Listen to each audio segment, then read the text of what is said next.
Our next request comes from Matthew, and this time he's asked me to cover something that I've put off for quite a bit. That's right, it's the middle series between Simba Jr. and Winner and the Golden Child, The Legend of Sleeping Beauty.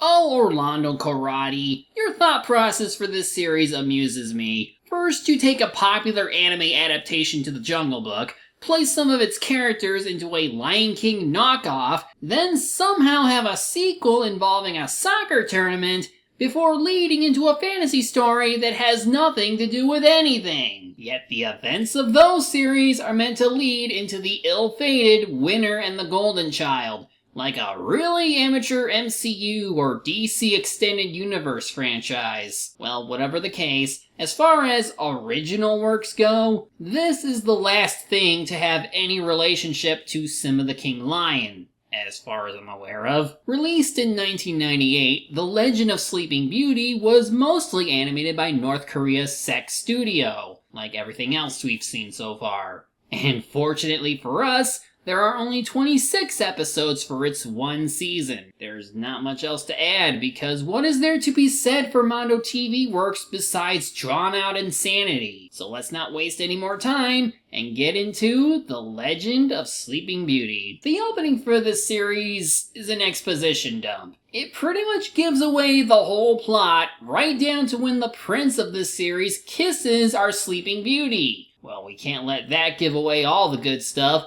so let's just get right to the first episode. Much like to the classic fairy tale that's been adapted time and time again, we see a kingdom celebrating the birth of its princess, in this case, Kindra. And although those stories have fairies who'd come to bless the child, here we also have animal folk led by Prince Birian of the Enchanted Forest. But that's not all. We also have those elemental night guys we saw briefly in Winner and the Golden Child, who are considered cavaliers, I guess. Adorable little Princess Kindra, here is my gift to you. You shall have the power of warming the hearts of all those who are near you. The goodness that lies within your heart will flood out of you like water and touch even the most hard-hearted. Well, Mondo is looking to one-up those other adaptations by using planeteers instead of fairies. And much like those adaptations, we also have an evil fairy, though in this case, it's the evil Countess Maya, aka that incompetent witch from the Golden Child series who got a soccer ball kicked into her throat.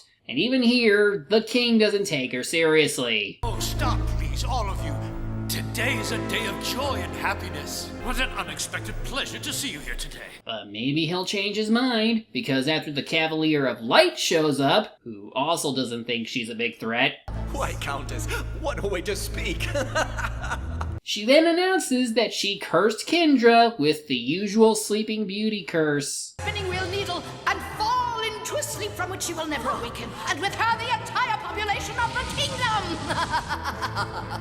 That will be the signal that we, the powers of the evil shadows, have been waiting for, and from that day on, we will be the masters of the entire world! And this is why you will never be as cool or evil as Maleficent. She doesn't speed through her lines, and she gets to revel in her wickedness. This wannabe can't contain herself, and yet she thinks she can take over the world? Now that I think about it, this show is supposed to take place in modern times, a la Simba Jr. to the World Cup. So people were just totally unaware of animal folk, magic, or medieval civilizations? Anyway, the Light Hero suggests they form a coalition to battle Maya and the forces of evil. He also has a gift to help the sleeping Kindra. I hereby declare this variation on the fate assigned to you. You will sleep long, but not forever. The forces of evil will be vanquished, and your beautiful blue eyes will open after your 16th birthday to behold the star-studded sky once again. You will be awakened by a handsome prince. Quite the confidence from the Cavalier of Light. Meanwhile, in the Kingdom of Ice, we see people gathering for the birthday of Prince Raal. All the most important families from every town in Snowland are coming here. It's quite a turnout, and they're all bringing rich gifts for Prince Rachel's birthday. It would not be a good time for the evil beings of the Aurora Borealis to make an appearance. Aurora Borealis. At this time of year, at this time of day, in this part of the country, localized entirely within your kitchen. Yes. May I see it? No.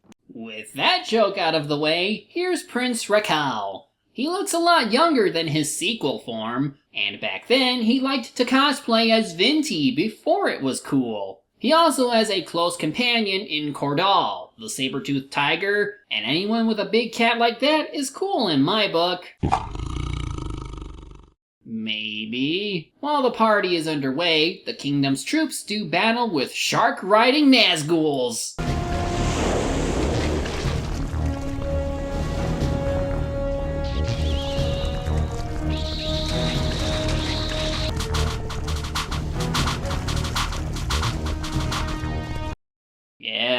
Yes, it has begun! No matter how poor the animation quality is, no one can deny just how amazing this scenario is. The Kingdom of Ice uses dolphins and blue whales, think that's what they are anyway, while the forces of evil have sharks, fire-breathing dragons, wyverns, just wow! The latter faction is led by human form Heldolf from Zestiria, who has flying unicorns and a spell that turns all of the kingdom's archers against the townsfolk. And this show isn't afraid to show what happens next. This is only the first episode, and already I feel like this is hard to top. Then again, virtually every Mondo TV show starts off like this, so I'm not getting my hopes up. Still, these bad guys don't screw around like Maya. They actually get close to killing the prince, but the elemental heroes show up to kick their asses. Where were you 5 minutes ago?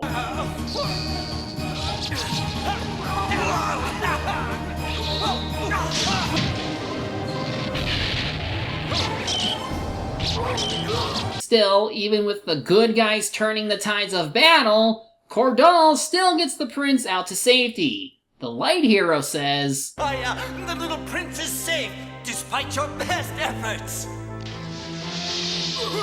No matter how far away he is, he will never be safe. Never! His fate will be that he will never grow up. Yes, he will remain a young child for the rest of his days. This would never happen if they let their powers combine into Captain Planet. Oh, but the light hero does return briefly after the villains left. He tells the king and queen about his son and what he must do for the princess. Raal will assume the adult form he would have had if he had grown normally, when he awakens the sleeping princess with a kiss. And throughout his life, my brothers and I will watch over him and protect him from harm. This I swear. You're powerful enough to take down the bad guys, so why not just do that? My name is Regan, God of useless. As we enter the next episode, Cordal takes the unconscious Raal to some animal friends of his. They take him to their home, that place being Dinotopia. Okay, it's the Forgotten Lands. If it weren't for the idea alone, I'd be questioning the architecture of this place. Anyway, Cordal gets into an argument with an owl wizard named Mylan. They're fighting over whether Raal was the child of the fifth prophecy. Obviously, we know that this title belongs to Ari from Winter and the Golden Child, but they don't know that yet. All they know is that the villains want to kill Raal. So they enlist the help of the living rock abomination, Chaka, to protect the prince. But nonetheless, we should keep our voices down to a gentle whisper. The lad must be extremely fatigued by his long journey. Okay, Junior, let's go shopping. Yay, yay, yay. I gotta say, despite having problems from other Mondo shows like repeated animation and dead air, this show is taking a more serious approach. Maybe it'll have some weight or depth to its story. The smell of that stilton is driving me crazy. Let's go.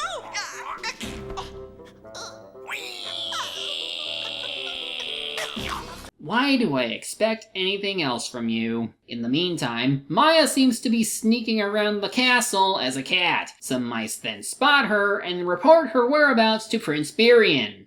who then sends out Sir Braveheart, the Dog Knight from the sequel series, to find and stop her. And even though he can be bipedal, he can also move around like a quadruped. He actually tracks down Maya, but she makes her getaway by flying out of danger. Back to Raal, he is scared of not seeing his parents again, but his new friends try to reassure him that things will be okay. They also give him a tour of his new home to get his mind off his problems. Pretty sophisticated for a land mostly populated by dinosaurs and other ancient mammals, but whatever. Episode 3, we have Braveheart putting out the fire he caused when attempting to capture Maya. In the meantime, Raal shows his newfound power to see into the future by predicting a chemical explosion caused by myelin. It does happen, but we also have the usual dinking around. There's one thing I don't understand, Raal. You said you had your eyes shut? And you saw myelin mixing ingredients in a test tube which then exploded? And he didn't get hurt? It really is!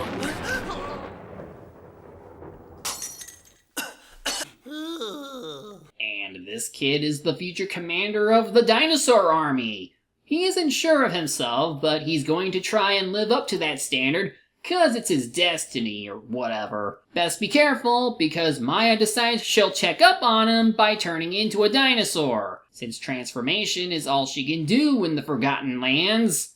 For some reason. She also turns her 2 animal henchmen from the sequel series into dinos as well, but Raal is able to spot her easily. Before she escapes, though, we see a dinosaur playing Super Mario Brothers. Seriously.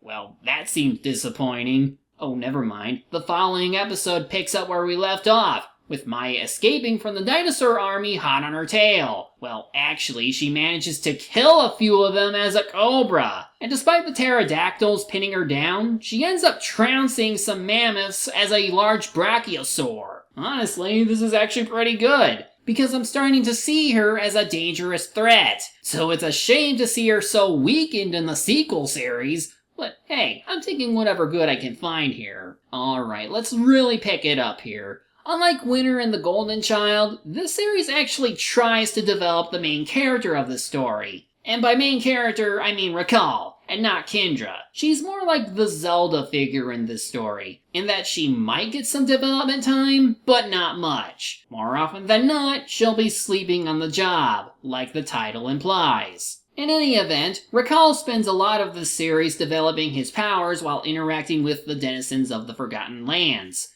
It's similar to what his son Ari did in his series, but Raal's arc is better handled due to the multiple clashes he has with the villains.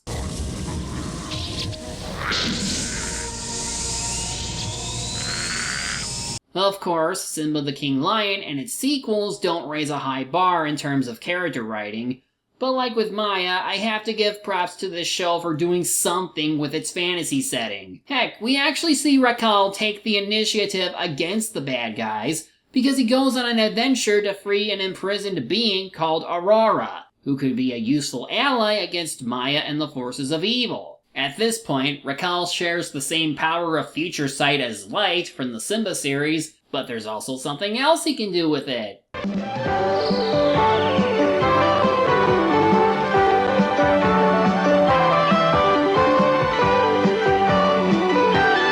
In any case, the heroes find Aurora and rejuvenate her with some life energy. Raal promises to help break her free for good, and that's the core conflict for the next group of episodes. In the meantime, Maya succeeds in her evil plan. That is, she tricks Kindra into touching this needle, like any good Sleeping Beauty story. And on top of that, this curse doesn't just make everyone in the kingdom fall asleep, no, it turns everyone to stone! Oh, sweet crap. Senku, get over here! The good guys then learn of this new twist, so Prince Birian tells Braveheart to gather his animal allies and look for Kindra, who is now just asleep. And now Raal is on a time limit to finish his quest. This is about as noble and exciting as one can hope for from Mondo TV.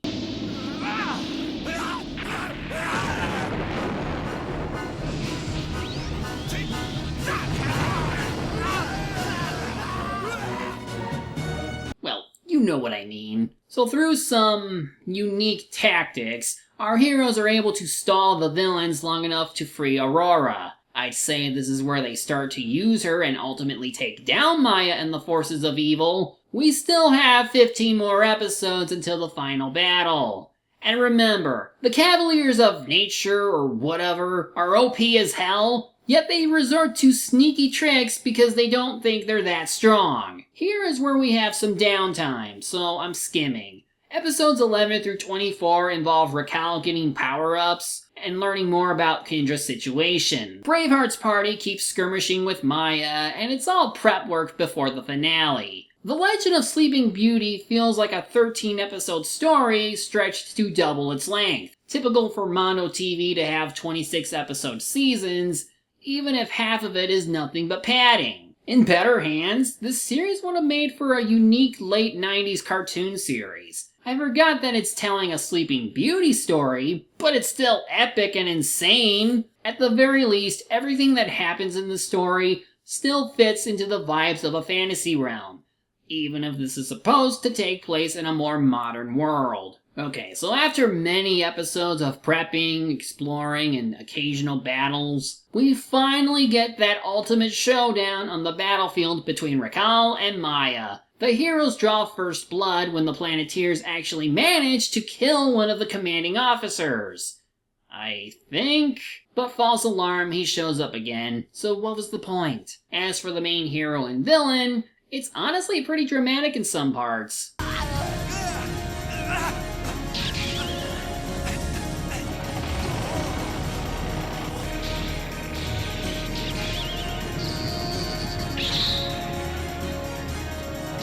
When Mondo TV lets Sex Studio loose with the fight choreography, it can draw you in. Anyway, Aurora shows up to give Raal the power-up he needs to defeat Maya and her evil forces once and for all. She also seals the baddies in the same chamber that once held her, and everyone celebrates. Now there's only one thing left to do. Time to awaken Kindra through the power of kissing.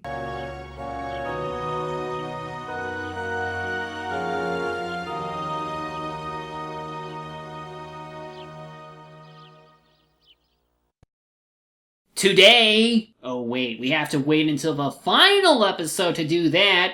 So he kisses her and... Oh no, your magic turned her into a doll!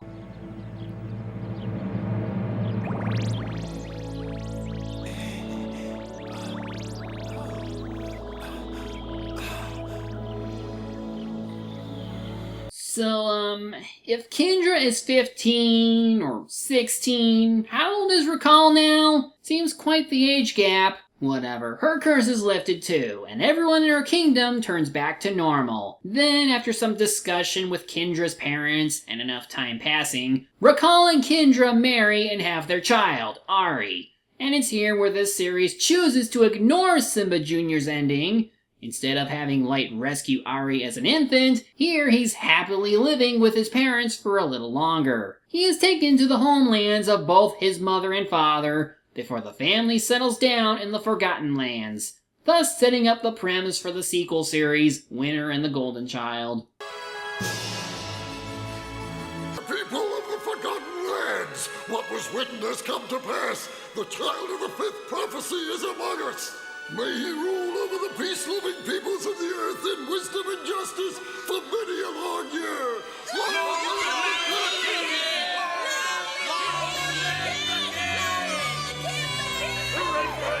And with that, we end The Legend of Sleeping Beauty. Even though I had to skim through a good chunk of this show due to filler, this was a pretty interesting series. Good or bad, I am always fascinated by Mondo shows and the creative processes behind them. They start a story about Sleeping Beauty, only to meander into an epic fantasy setting before getting back on topic. Come to think of it, this show and the rest of the Simbaverse feels like an extended round of animated improv. once everyone had too much to drink. The end result pales in comparison to something made by Disney, but at least this series kept me invested, most of the time. There are attempts to write some character growth, but that is also dropped once the show goes into filler mode. Like I said, The Legend of Sleeping Beauty should have been 13 episodes long. 16 tops. But this is Mondo TV, so of course that's not gonna happen. Still, besides the usual Mondo issues regarding pacing, animation, story, I gotta say, this is probably the most entertaining show I've seen from them so far. The fantasy theme ensures that anything odd or weird feels natural, and the action scenes are violent and enjoyable. So this is a true, so bad it's good showing from Mondo TV. Besides Simba the King Lion, the show is the closest when it comes to getting a recommendation from me. But because of the pacing and filler, I'm only recommending it to people who enjoy bad media, or who are familiar with the Mondo TV catalog. Next time, we're going to play a game in the woods. At night. I'll see you then.